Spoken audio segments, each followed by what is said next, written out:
Okay, we have taken down the ceiling, and this is some of the debris. And yes, there were a lot of pest droppings in the ceiling, a ton. And this is what the ceiling looks like. A bunch of wires and pipe. There's the toilet upstairs, a bunch of electrical wires, and hot water baseboard pipe everywhere, along with paper that's peeling, lots of holes in the wall.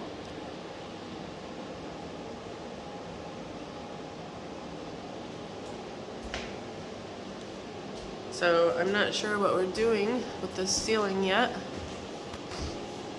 but that's what's up there. And now we need to clean up the floor, because it is a wreck.